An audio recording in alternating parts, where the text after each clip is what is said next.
Ήταν ζήτημα χρόνου μέχρι να σκάσει η αλήθεια και όπως πάντα τίποτα δεν μένει κρυφό.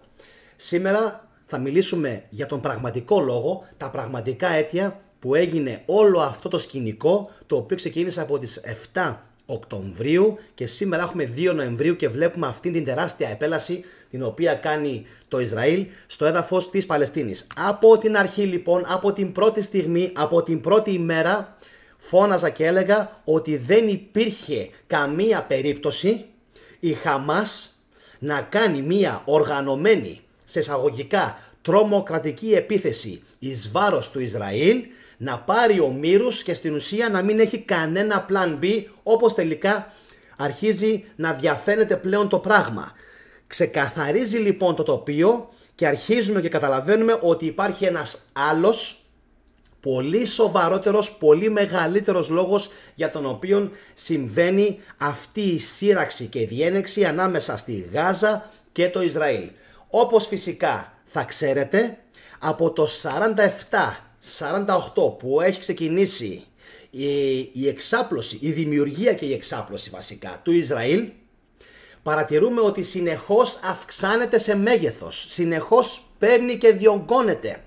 Υπάρχει ένας πάρα πολύ μεγάλος λόγος και αυτός ο λόγος δεν είναι φυσικά άλλος από την Αίγυπτο και το Σουέζ και φυσικά και τη Γάζα. Και αυτό διότι όλα τα κέρδη, προσέξτε, όλα τα κέρδη από τη διόρυγα του Σουέζ μέχρι πριν λίγα χρόνια τα μοιράζονταν διάφορες χώρες, μεταξύ των οποίων και οι Γάλλοι και οι Άγγλοι και οι Αμερικάνοι και ενδεχομένως Ιταλοί, Γερμανοί, ένα σώρο λοιπόν ευρωπαϊκές χώρες, οι οποίες, επαναλαμβάνω, κέρδιζαν από αυτήν την συμφωνία με το Ισραήλ, με την Αίγυπτο, δισεκατομμύρια. Έτσι μπόρεσαν να αναπτυχθούν, να γίνουν λοιπόν υπερδυνάμεις, ενώ η χώρα μας δυστυχώς έμεινε πίσω και καθυστέρησε και δυστυχώς λέμε και συνεχώς αναρωτιόμαστε για ποιο λόγο δεν προχωράει ποτέ η Ελλάδα. Η Ελλάδα λοιπόν, παιδιά, δεν προχωράει γιατί δεν κάνει ακριβώς τέτοιον επιθετικό πόλεμο εις βάρος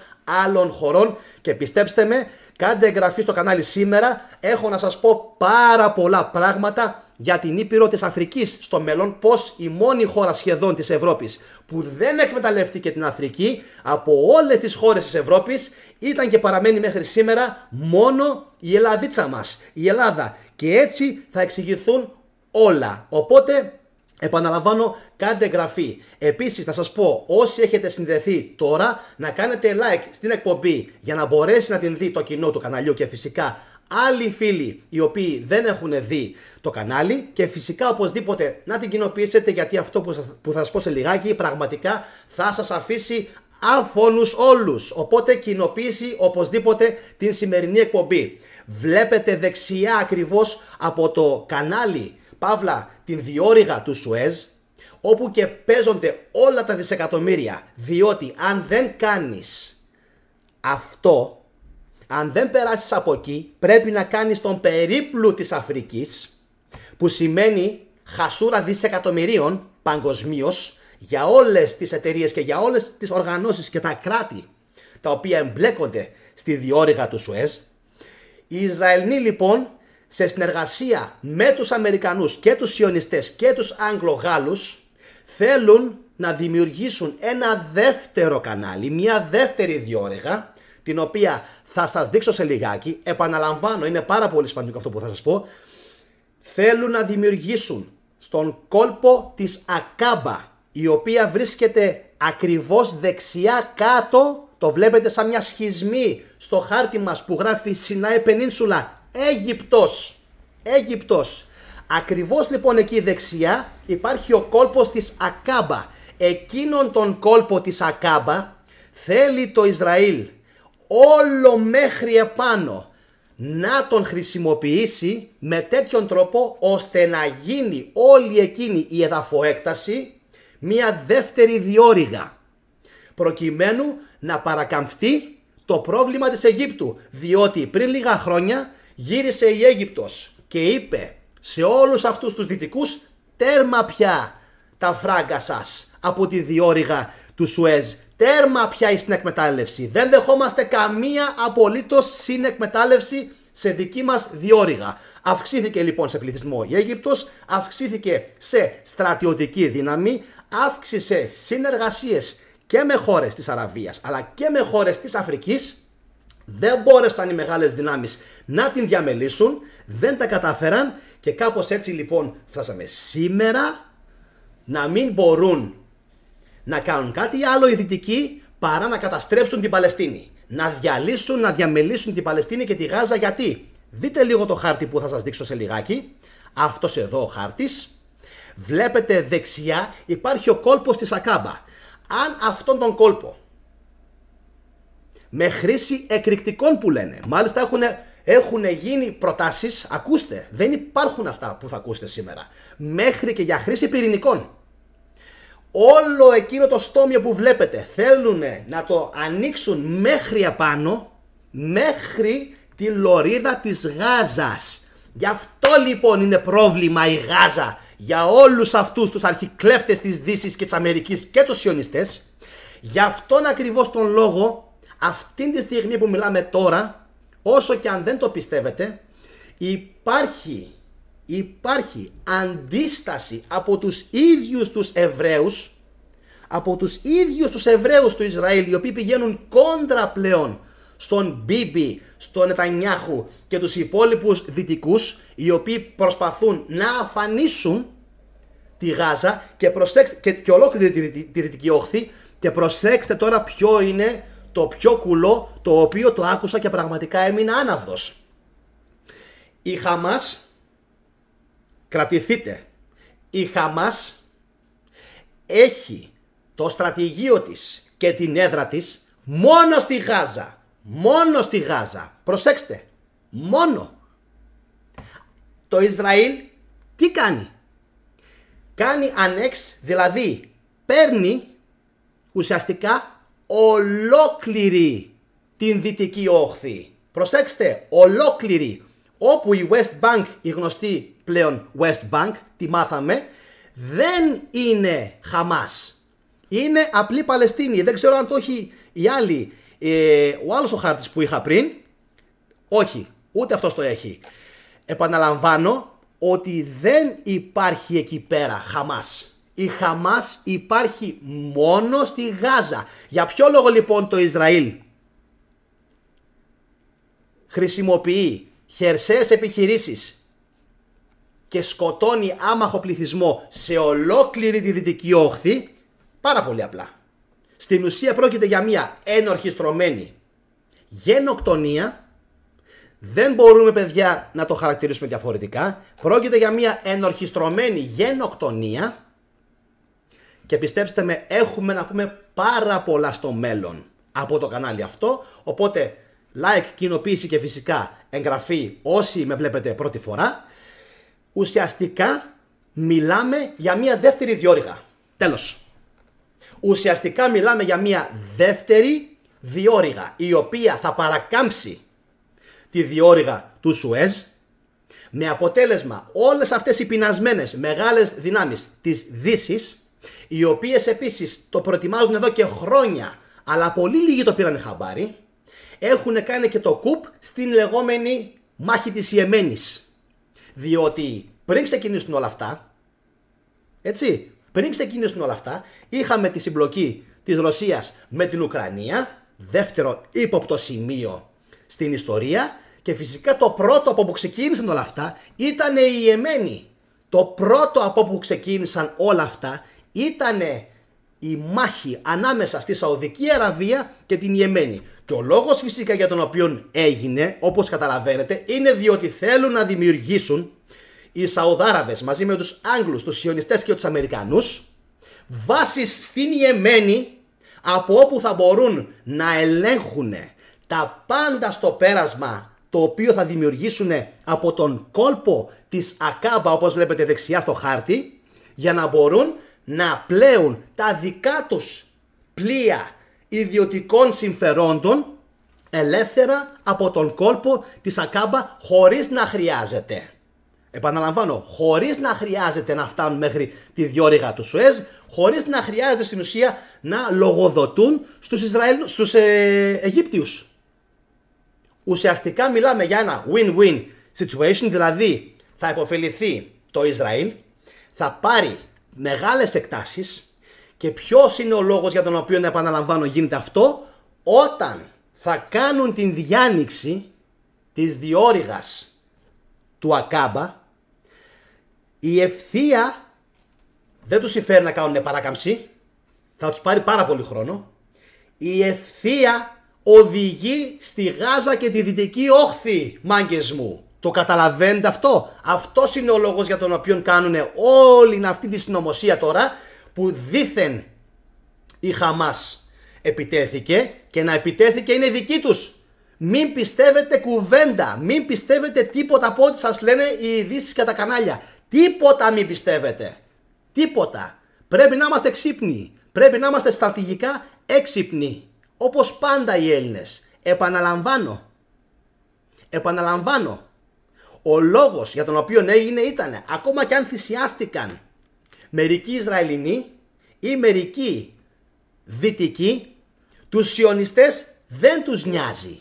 Το καταλαβαίνετε αυτό? Το ίδιο ακριβώς έκαναν οι σιωνιστές και όταν ήθελαν να ιδρύσουν το κράτος του Ισραήλ. Δεν φοβούνται, δεν πτωούνται να θυσιάσουν τους δικούς τους ανθρώπους. Και θέλετε να πάθετε κοκομπλόκο? Δεν θυσιάζουν τους Φαρισαίους. Δεν θυσιάζουν τους ουλτραορθόδοξους. Δεν θυσιάζουν ποτέ τους σιωνιστές. Θυσιάζουν Σαδουκαίους. Πάντοτε γίνεται αυτό το πράγμα. Θυσιάζουν αυτούς οι οποίοι είναι με το βλέμμα στη Δύση και είναι μετριόφρονες. Γι' αυτό και πήγαν και έκαναν αυτό το κουπ στο πάρτι, την επίθεση. Δεν πήγαν να το κάνουν αλλού. Οπότε τι κάνουνε? Ξέρουν πάρα πολύ καλά ποιος θα είναι αυτός ο οποίος θα θυσιαστεί για το σκοπό τους. Το καταλαβαίνετε αυτό? Είμαι σίγουρος το καταλαβαίνετε.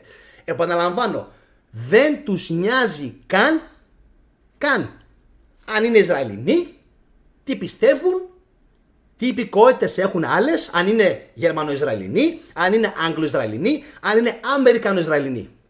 Δεν τους νοιάζει. Τους νοιάζει να μην είναι παιδιά των σιωνιστών, τους νοιάζει να μην είναι παιδιά των γνωστών αμερικανικών οικογενειών, γι' αυτό και τους μεταφέρουν εκεί πέρα σόριδων, για να είναι πρόβατα προς σφαγή, για να είναι πουλια, πιόνια, τα οποία θα χρησιμοποιηθούν από λεγόμενες τρομοκρατικές ενέργειες που θα κάνουν οι δήθεν Παλαιστίνοι, γιατί αυτοί όλοι που κάνουν αυτές τις ενέργειες είναι δήθεν Παλαιστίνοι, δεν είναι. Και αυτοί είναι δικοί τους. Και αυτοί δικοί τους είναι. Όλοι είναι μέσα στο κόλπο. Όλοι είναι μέσα στο κόλπο. Αυτό σας το υπογράφω.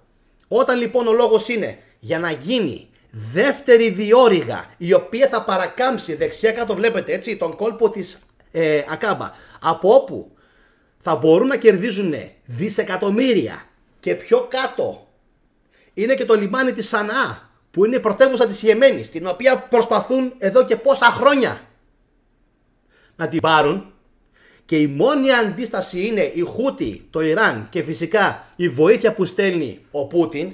Καταλαβαίνετε πλέον αυτό που σας είχα πει σε προηγούμενο μου βίντεο. Αν δεν το έχετε δει, δείτε όλα μου τα βίντεο τα προηγούμενα που έχω κάνει πάνω στην επικαιρότητα, διότι είναι πάρα πολύ σημαντικό να καταλάβουμε τι γίνεται. Είναι σε εξέλιξη κανονικότατα ο Τρίτος Παγκόσμιος Πόλεμος. Κανονικότατα. Είμαι σίγουρος για αυτό που σας λέω. Απλά γίνεται με άλλο τρόπο, με άλλα μέσα, και απλά δεν μας έχει επηρεάσει εμάς σαν χώρα. Αυτός είναι ο λόγος για τον οποίο δυστυχώς ή ευτυχώς δεν τον έχουμε αισθανθεί, εγώ λέω ευτυχώς, δεν τον έχουμε αισθανθεί στο πετσί μας αυτόν τον πόλεμο. Ναι, αλλά οι κάτοικοι της Ιεμένης τον έχουν αισθανθεί. Οι κάτοικοι της Παλαιστίνης τον έχουν αισθανθεί. Έχουν πεθάνει πάνω από 3.500 παιδάκια Παλαιστίνια. Έτσι, τις τελευταίες ημέρες. Στην Ιεμένη έχουν πεθάνει πενταψήφια μέχρι εξαψήφια νούμερα μικρών παιδιών τα προηγούμενα χρόνια.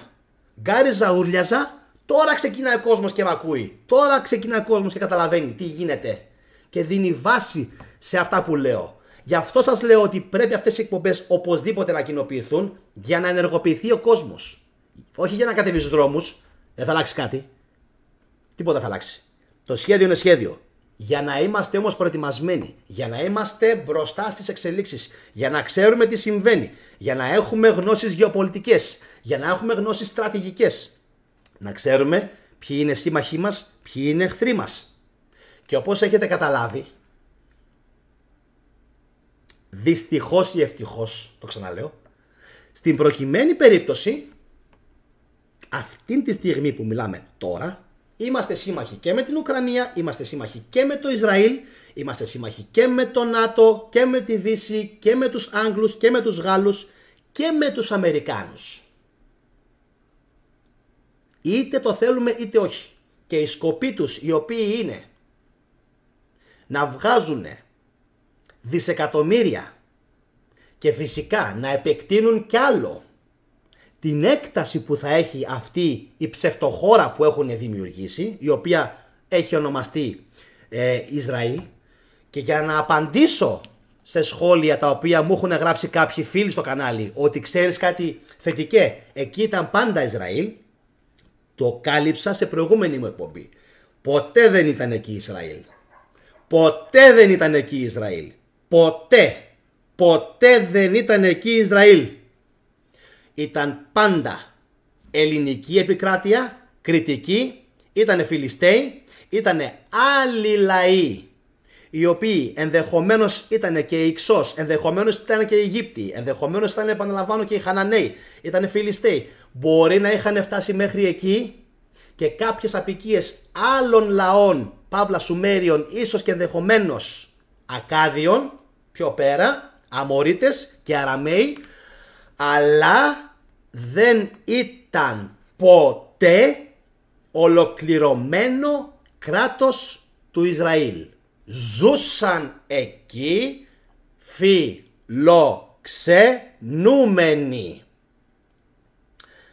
Βάλτε το καλά στο μυαλό σας αυτό.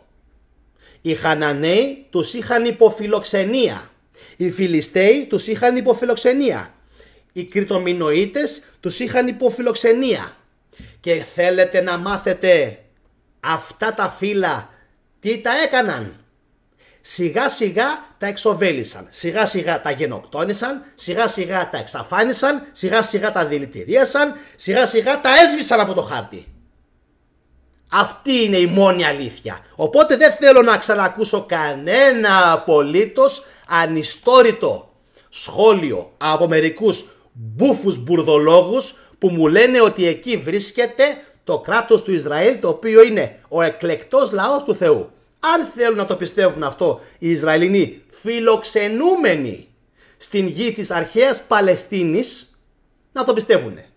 Όμως εκεί δεν ήταν ποτέ, μα τον αιώνα τον άπαντα, κράτος του Ισραήλ με την έννοια που την έχουμε εμείς σήμερα στο μυαλό μας. Είναι ένα μόρφωμα του 1947-48 μετά από τον Παγκόσμιο Πόλεμο, το οποίο δημιουργήθηκε εκεί, όπως βλέπουμε πλέον ξεκάθαρα, για να δημιουργεί συγκεκριμένους, για να εξυπηρετεί συγκεκριμένους σκοπούς και για να δημιουργεί συγκεκριμένα προβλήματα στη Μέση Ανατολή. Για να παρενοχλεί την Αίγυπτο, τη Λιβύη, τη Παλαιστίνη, τη Συρία, το Ιράκ, το Ιράν και το Αφγανιστάν. Είμαστε εδώ με τα πυρηνικά μας, με την δύναμη που έχουμε και ανά πάσα στιγμή σας έχουμε στο στόχαστρο. Στοχεύουμε και ανά πάσα στιγμή μπορούμε να επεκταθούμε, να καταλάβουμε ξένα εδάφη και να τα κάνουμε δικά μας. Εύχομαι και ελπίζω οι νοήμονες Έλληνες, οι λογικοί Έλληνες, οι οποίοι βλέπουν αυτήν την εκπομπή, που πιστεύω πάρα πολύ ότι είστε έξυπνοι, ότι είστε άνθρωποι που έχετε μυαλό, έχετε λογική και μπορείτε να ξεχωρίσετε το ψέμα από την αλήθεια, να καταλάβατε λοιπόν σήμερα με την εκπομπή αυτή ότι όλα έχουν γίνει μόνο για τον παρά, μόνο για τα φράγκα, μόνο για το χρήμα, μόνο για να παρακάμψουν τη διόρυγα του Σουέζ, μόνο για να φτιάξουν δεύτερη διόρυγα η οποία θα φτάσει μέχρι τη Γάζα. Επαναλαμβάνω, σε βίντεο που έχω παρακολουθήσει από πάρα πολύ σοβαρούς γεωπολιτικούς αναλυτές, προκύπτει ότι από κάτω ο κόλπος της Ακάμπα είναι σχεδιασμένο μέχρι το 2035-40 να έχει γίνει διάνοιξη, ώστε να μπορούν όλα τα πλοία τα εμπορικά να διέρχονται από εκεί. Και φυσικά αυτοί οι οποίοι θα κερδίζουν από όλα αυτά θα είναι οι δυτικοί. Δεν θα είναι οι άλλοι λαοί. Γι' αυτό και τους τσούζει και τους πονάει τόσο πολύ η Αίγυπτος. Γι' αυτό και πριν λίγα χρόνια, αν θυμόσαστε, ξεκίνησαν την λεγόμενη Αραβική Επανάσταση δήθεν. Και ο Ερντογάν τους έλεγε προσοχή και είχε δίκιο. Πρώτη φορά για μένα, τίμια, παντελονάτα, που είχε δίκιο. Τους έλεγε προσέξτε καλά. Δεν θα μας βγει σε καλό αυτό. Σε κανέναν. Μαρόκο, Τινησία, Αλγερία, Λιβύη, έτσι, Αίγυπτος, ντόμινο. Καλά δεν το συζητάω. Το Ιράκ το είχαν διαλύσει. Ντόμινο. Και ευτυχώς που υπάρχει η κόντρα από την άλλη μεριά της Ασίας, ξέρετε εσείς από ποιον, και κάπως τα πράγματα βρήκαν μια ισορροπία. Διαφορετικά όλο αυτό το σκηνικό το οποίο παίχτηκε θα μας είχε ρημάξει, θα μας είχε διαλύσει, θα μας είχε φτωχοποιήσει, και να λέμε πάλι καλά, δόξα τω Θεώ, που υπάρχουν ισορροπίες, που υπάρχουν δύο παίχτες. Αυτά παιδιά. Οπωσδήποτε να κάνετε κοινοποίηση τη σημερινή εκπομπή, να την διαδώσετε, να την στείλετε μέσω των social media στους φίλους σας, να κάνετε οπωσδήποτε φυσικά like, αν και εφόσον το θέλετε και η εκπομπή σας άρεσε, την πιστέψατε και είστε σίγουροι ότι το μήνυμα που μεταφέρει έχει λογική και έχει βάση, οπωσδήποτε, όπως πάντα, θα περιμένω να μου γράψετε και εσείς τα σχόλιά σας. Τι πιστεύετε ότι συμβαίνει, αν ο λόγος είναι αυτός, είμαι σίγουρος ότι είναι και άλλοι λόγοι. Πριν κλείσω να το πω και αυτό, είμαι σίγουρος ότι είναι και άλλοι λόγοι, 100%, αλλά ο κυριότερος λόγος είναι αυτός. Σιγά σιγά να αρχίσει ο εκτοπισμός και να ολοκληρωθεί βασικά ο εκτοπισμός των Παλαιστίνιων από την περιοχή της Δυτικής Όχθης. Γιατί, βάλτε το καλά στο μυαλό σας, η Χαμάς ήταν μόνο στη Γάζα, όχι σε ολόκληρη τη Δυτική Όχθη που είναι τεράστια. Τεράστια. Αυτά από μένα. Εύχομαι να είστε όλοι καλά. Καλή συνέχεια. Γεια σας.